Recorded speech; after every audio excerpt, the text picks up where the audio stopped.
Bonjour, bonsoir, ezali kodépendre na ngonga oyo bokozwa libako ya kolanda biso na chaîne na biso Rumeur de Kinshasa Sango ya Congo. Vous s'abonnez massivement, vous partagez la émission na biso, ezali ya bino mwana koli lelo to lisusu na bandako na bino kopesa bino actualité politique ya maye ezali kolekana na mboka na biso. Le ordre du jour. Le président de la République a exigé Bassala audit na budget ya armée congolaise. Mais dans l'entretemps, Kobandana, chef d'état-major, général de la force navale, force terrestre, force aérienne, bazali na liste ya ba généraux oyo bakobima na retraite calamité awa. Bongo ya l'armée ba achat ya ba munitions ya l'armée, ba tenue ya l'armée, ba sombaka ba tenue ya combien? Même yazalaka chargé ya ba achat ya biloko pena ya armée. Pourquoi depuis accès à Tata Mokonzi na pouvoir, à part garde rapprochée, donc garde républicaine, quelques mots va changer de tenue. Pourquoi le reste va changer de tenue? Vous voyez, deuxième point. Dessus, il y a carte, il y a des missions, il y a ancien ministre. Il y a défense. Et même Goïmoukela a salué déclaration, a démissionné officiellement. N'a pas perdu pour s'engager officiellement dans Kati, il y a union sacrée. Démission maï. Nasewana, ni les amis Kobatam. Vous voyez, Bayango, na émission na biso ya mukolo ya lelo. Mais avant de commencer, il faut nous fixer auditeur na biso nyonso ya Rumeur de Kinshasa Sango ya Congo. Concernant maye ezali kolekana entre IGF na ministre ya EPSP Tony Mwapo. Bazomona batebele bazozala agité. Batebele bazali koleka koloba di n'importe quoi. Mes chers compatriotes, chers communicateurs, chers collègues présidents et parlementaires debout, tout ça la moussala na biso ndenge sengeli. Petit cas sentiment. Là, j'espère que peut-être lelo ba mususu ba kokangela ngakanda à cause de la vérité oyo na koloba lelo. Même ali komona batu mususu bazali ko s'attaquer na IGF. Oyo azali ko sala musala na ye. Parce que tout le temps mamu okate na IGF soki asali ba enquête na ye to inspection na ye na bao bazali ya famille politique na biso te to beteli IGF maboko. Mais réseau comme ya keno balandela pe ba oya biso ba ba gestion na biso gestion na bango ezali ndenge nini omona bato mususu bazobima wana bazala neti ba avocat du diable ba mususu bazali kobima wana pona koloba di n'importe quoi. IGF wana akendaka tina présidence kosala audit. Ezali na ba conseiller mususu ya président de la République oyo bazali déjà désactivé. Ba désactiver bango. Donc batikala na kombo bongo conseiller mais na présidence kuna nyataka lisusu te. Ezali à l'aide ya IGF. Toti ka ko décourager IGF. Toti kakoloba maloba ya mabe na IGF. Parce que lelo IGF musala ali kosala na mboka oyo mutokoboya yango lobaki na ozala mutema mabe ou soit olandi 500 $200 na ngambu mosusu pour ya kosatake na IGF. Papa bato wana Gilles alingeki azali kosala mosala na ye malamu mais ezalaka te moto alobi bien keno mbongo eleki ebele il faut ezala bankanisé yo okomona mabe ya nini 16 millions ofandisa yango chez yo na ndako papa ezalaka te siko ofandisaki yango na ndako na bulu nini mpe na ide nini ata soki oza ya biso lere moko ifo toyebisanaka verité mpo verité eyebisaka bilamba te ofandisi mpena 16 millions de dollars et puis eza na dossier moko mpe ya IGF eza na dossier moko mpe na ministère wana ya EPSP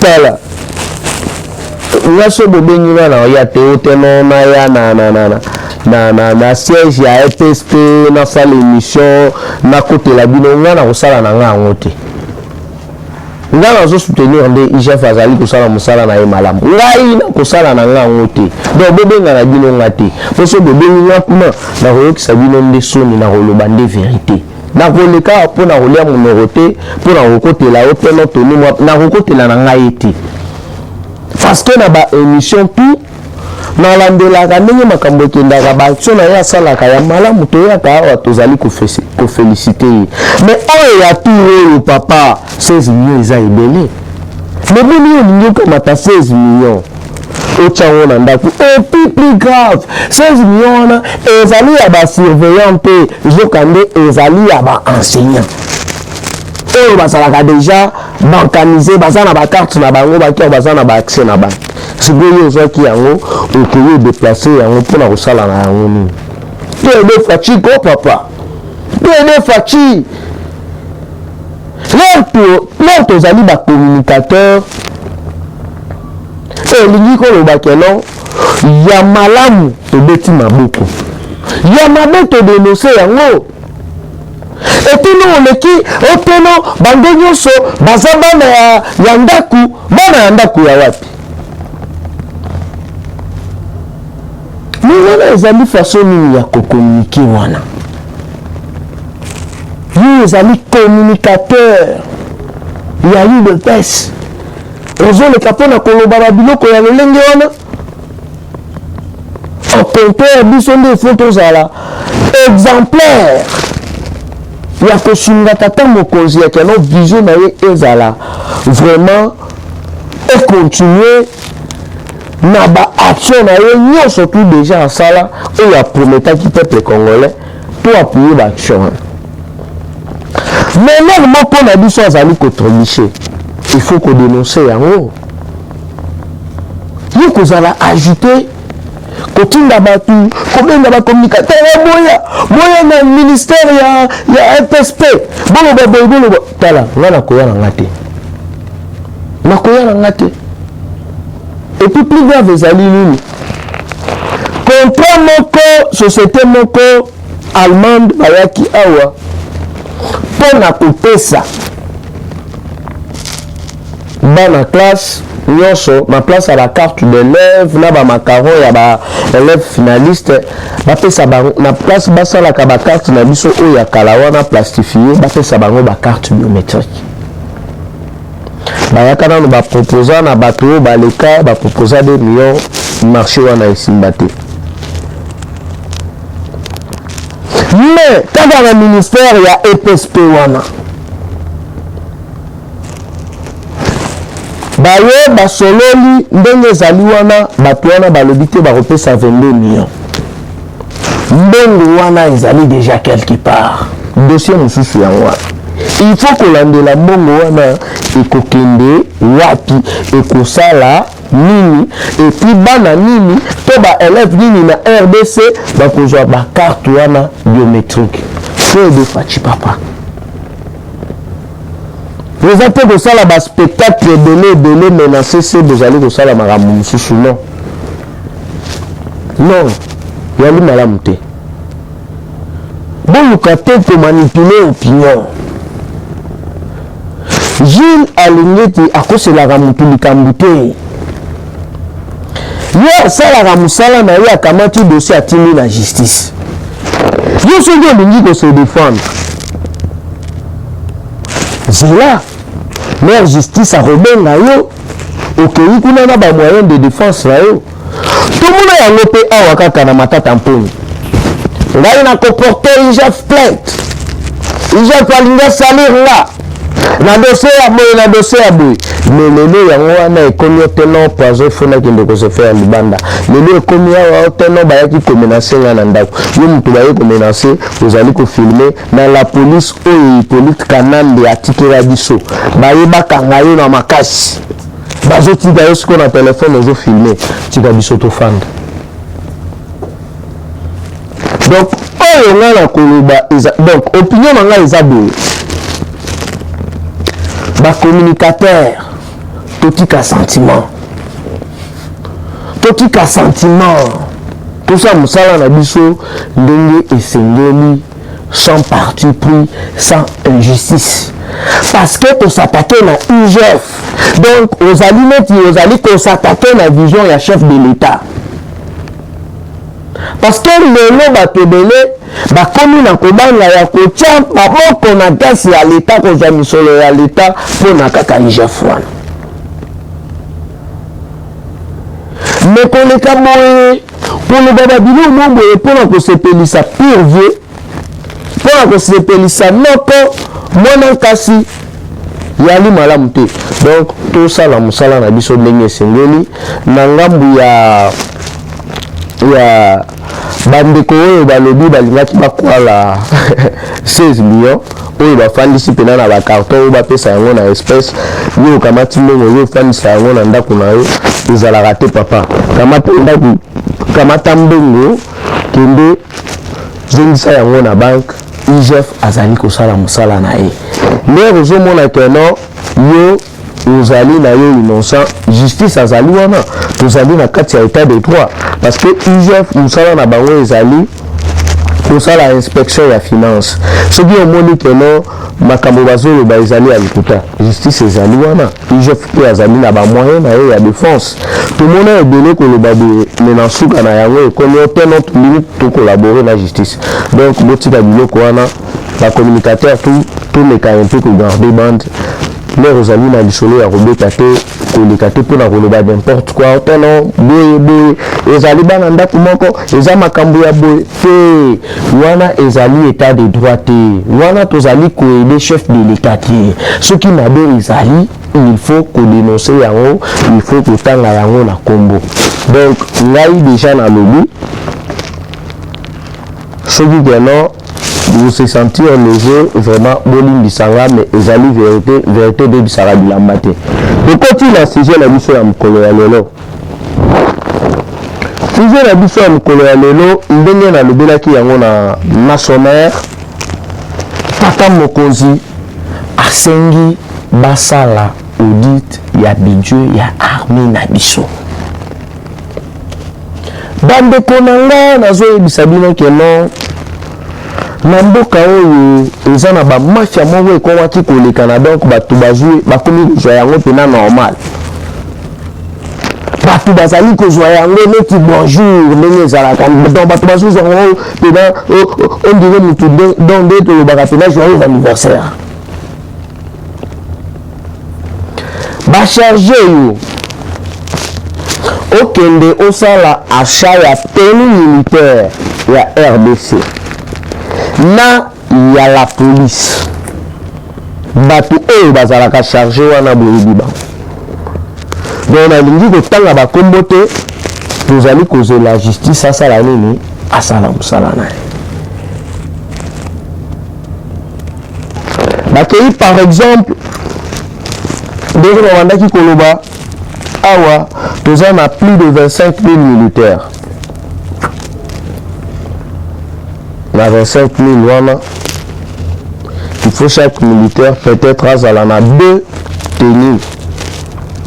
Mais kuna mutu akokende kosomba akopesa commande na place ya 2 tenues na militaire moko ya kosomba 4. 4 wana kobanda nanu na prix mer moko pièce moko eza na $10 ya lobi 20 mbongo ebimi akei kuna ezala na la police ezala na l'armée apeye mer akoya nango awa bakaki deja mpona kokende kotekela banguna na biso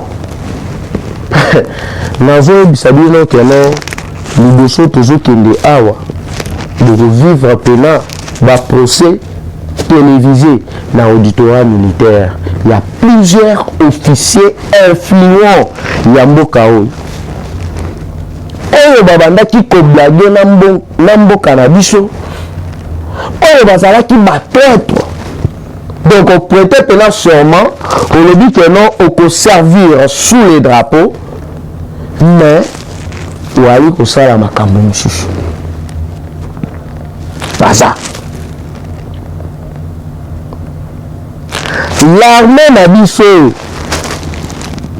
eza seule armée donc bozwaka monene ya RDC ya mboka na biso mais donc budget ya armée na biso ezali ya combien? Ya $150,000 américains. $150,000 américains. Et ils vont à kati ya caisse. Donc pour la conflit à militaire, il faut qu'il y ait des codes fabambongo na ba banque. Mais en attendant, ils allaient na ba document. Oh, ils allaient kolakisaka non. Batu pena mutema mabe. Biso toza na bidé na biso oyo batiki na biso na batu. Oh baboma mboka o pendant 18 ans. 4 milliards. Soit 10 ans. C'est le bango. Mais na ba mikanda na ba document ya bidé ya armée na biso bakomi kuna 2 milliards. Na 2 milliards wana bobandaki kosala ba dépense ya combien? Supposons par exemple que non, il dit banda de 2001. Tu 2000, tu as 2021, tu 2021. Et bien là, on ndolo. Et bien là, on mérite ba lapider ba on pena boy pena donc ba dernier na lubaraka non, il faut rejoindre sa loi ya pendaison pour na ba traître nyonso. Donc tous les anciens chefs d'état-major Yambo Canabiso et le Baleka, il faut baleka na audit wana pour justifier plusieurs missions. Oyo ya l'État le fonctionnement ya ba achat ya ba tenue militaire et bandaki ko salema dépôt central ya l'armée na biso ekomaka bien privé ya Hippolyte Kanambe kolongola yango awa na kankokolo komema yango place oyo bino moko boyebi mais armée ya mboka oza na idée nini batali ba facture facha maele vous allez entretenir très bonne relation na Égypte. Ce qui vous allez se rappeler, balakisa biso char de combat moko oyo basombaka na niveau ya Égypte. J'espère ezalaka na défilé ya 2010. La défilé ya 2010. À l'époque, il y a 50 2010 ou 2011, si je ne m'abuse pas. Balakisa biso, bachar wana di combat. Oyo basomba soit 10 ans na niveau ya Égypte. Là, bakei kuna, batali keno basalaka ba achat ya bachar de combat wana, il y a $1 milliard américains. Basomba plus de 35 chars de combat. Mais ndenge toali koloba awa ba char de combat oyo ezali na RDC awa oyo eza na mboka oyo ya biso moko ezalaka 11 ya pamba 24 chars de combat eke wapi toloba oyo toloba te donc naatanga nanga bakombo te nga nazo donc nazopesa bino nga ba révélation Europass bazali mpene yali kosuka bango na ndenge osala te. Et puis bino bozara bobanda ba intimidation, bobanda ba menace de mort. Batangi na nga komba mutu te. Nga nazosalaka mosala na nga ya kodénoncer kaka. Et puis ndenge tata mokonzi alobi yango bien basalela ye audit ya budget ya l'armée. Tala sikoyo degré ya motema mabe. Donc na ba province nyonso ko ba char de combat wana ya li lisusu te. Sikoyo eza wapi? Dernièrement, quelques militaires rwandais bakutaki kokota na côté ya Banyiragongo kuna bameka neti kosala bamwa bisalasala parce que la ceinture déjà vacuum ezali koya. Tata mokonzi a signé partenariat stratégique na États-Unis d'Amérique. L'aventure ekomi kolekana na sese suka eza masimbi mitema na bango bakiti. Mais en entendant que la Kenya peut déjà bayaki mobile d'intervention ya ba track ya ba ADF. Plan machiavélique. Oh, ezalaki complicité ya plusieurs pays africains na occidentaux et donné babandaki déjà ko préparer troisième guerre mondiale. Il n'a qu'à wapi à partir ya RDC. Et les alliés corbeille mondiale ya ba minéraux stratégiques. Ya monde mobimba. Parce que ba comprendre que non ba intérêt na bango ezali bafoué. Pourquoi tata mokonzi azwi likanisi ya basala audit ya l'armée? Parce que batuwana badetourne bambongo ebele et deux bazalaka tantôt baza na banguna tantôt bazali na biso awa. Deuxièmement là bozali komona ba force wana ezali koya bandeko na nga boyo bakeno ezali na réunion oyo esalemaka. Réunion wana esalema ezali na ba serbe baza wana ezali na plusieurs Ougandais, Rwandais bazali wana oyo bazali ko préparer rébellion wana eza na kati ya île moko oyo babengi Zanzibar molo ya Tanzanie. Banani bazali à la base ezali trois leaders politiques ya mboka na biso RDC. Oyo bazali na plusieurs partenariats oyo bazali ko collaborer na soi-disant opposition ya mboka na biso oyo depuis babandaka kosala opposition na yebi te soki basalelaka opposition na bango na planète Mars to na Vénus na yebi te. Donc babandaki komibenga ba opposant ata commune morte batikala ko décréter yango te.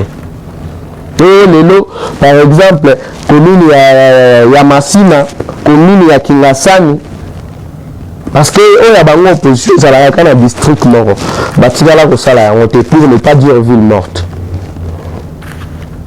Batikala kosala yango te mais bazali komibenga opposant bazali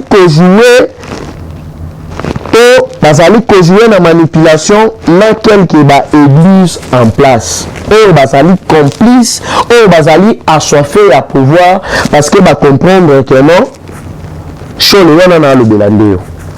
À comprendre que non top bango babandaki kosala ya komema bambororo na poto ya komema bangulu na poto kopwana ekufa.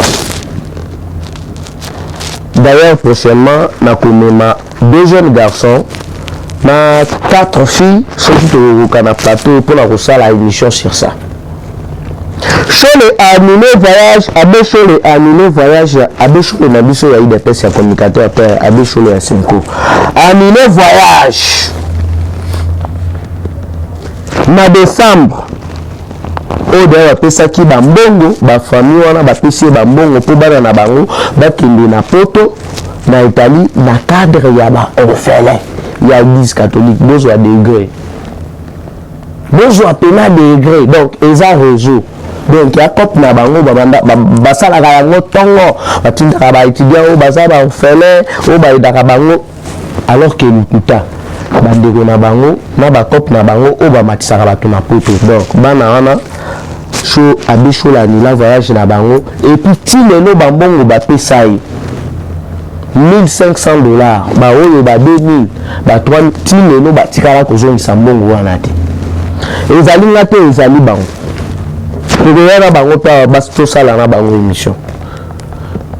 Vous comprendre ce que yolenge oyo batu oyo bazali ko fonctionner na bandeli yango lisusu. Yali na 3 leaders ya mboka na biso. Oyo na kotanga ba kombote akotaki na réunion stratégique.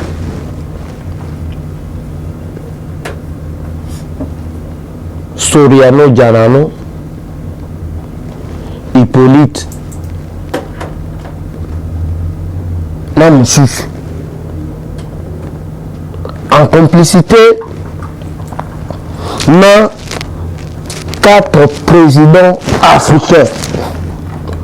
Oyo bazolinga, soki kaka ba confirmer kadima na seni ba bango babandi rébellion. Donc, l'air nazali koloba awa batu nyonso oyo bazali kolanda biso ya présidence bezala déjà alerté ezali ko se préparer makambo oyo bomoni ya Sadek o tata mokonzi akendaki dernièrement wana Malawi. Écoute, il y a coassigné présidence ya Sadek na 2022-2023. Pays du rôle ni Sadek a joué. Pour la 2023, bah tout bazan pour ça KO pena écrit à man à RDC. Alors que à l'époque, Fati à cause de la présidence ya Sadek, moindre pépin, tous les pays ya Afrique centrale bakoya pour soutenir Bissot. Mais en entendant, bah bénéficier na lombango na États-Unis d'Amérique. De l'autre côté, ezali na 2 pays européens oyo bajouaka toujours na hypocrisie, la France et la Belgique. Place nini oyo ba réfugiés afghans balingaki bakende na niveau ya France, Emmanuel Macron aboyi le bingi ezali kobetama baya na niveau ya Uganda.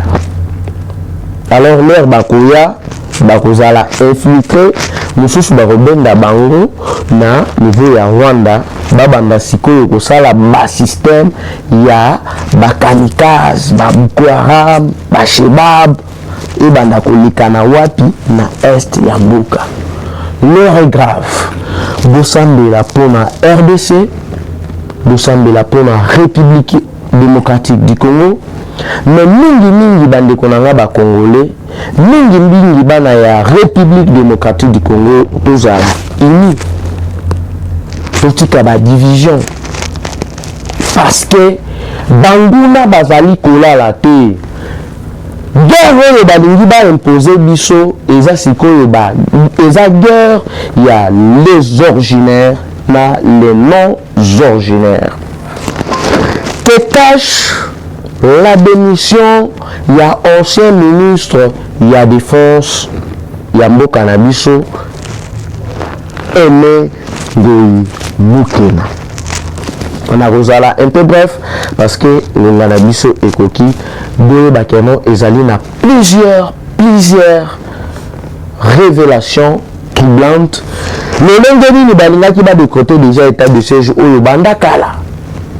Mais bazo bisaye kondima yango te ko signer te. Le Lengeni ni mafia Banda qui kolekana na armée na biso. lolenge nini babandaki koyebisa bango bazala en collaboration à chaque conseil de sécurité bango babanda kopesa ba rapport. Donc wana ezali déjà eza kaka ba flash a démissionné na PPRD officiellement aye coadhérer na kati ya vision ya union sacrée.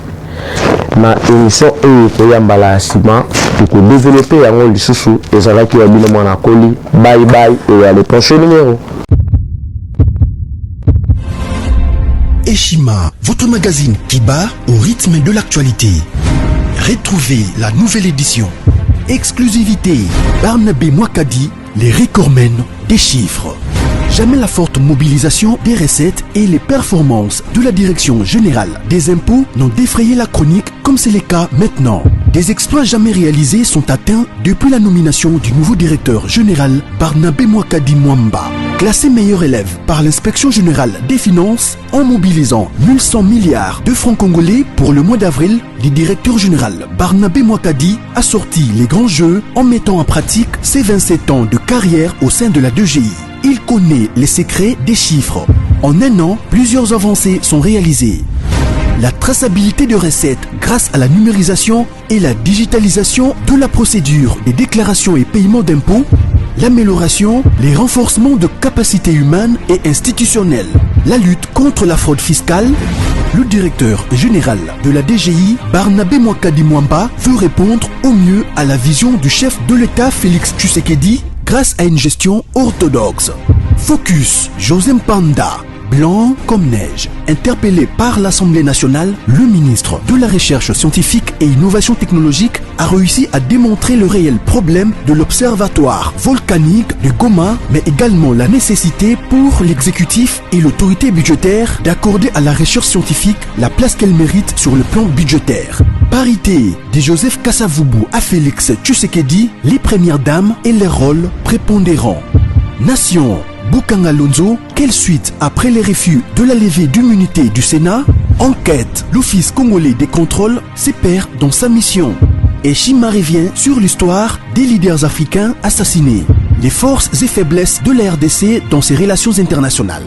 Culture, rituels et coutumes des Bashi. Retrouvez l'intégralité du magazine Eshima dans les kiosques. Eshima Magazine, un nouveau standard d'information.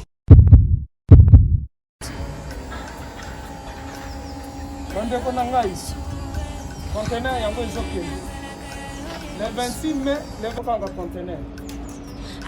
Conteneur chaque mois. Donc, next ekozala le 26 mai.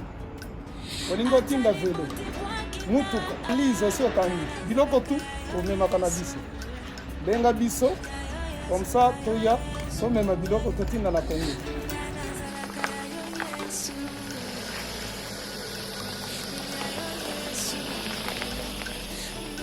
Bandeko kari yango oyo touti kozongo ezokende Kinshasa.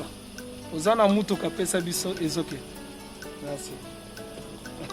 Le 26 mai, mosusu kwende. Il y a 2021 otozana ngo. Donc tosala ka chaque mois. Oza besoin na carton benga biso. Biso munene yango. Moyenne yango. Boko moyenne. Yango. Na carton na biso ya muke. Dans la 3 dimensions. Onyo solingo tinda benga biso tozozwa ba vélo, tozozwa ba valise, mituka tozozwa. Donc eloko tout tozomema na Kinshasa. Merci beaucoup. Mutuka, vélo, salon, biloko ndako, biloko tout tozomema. Donc, vous hésitez que vous benga biso tozala na pona.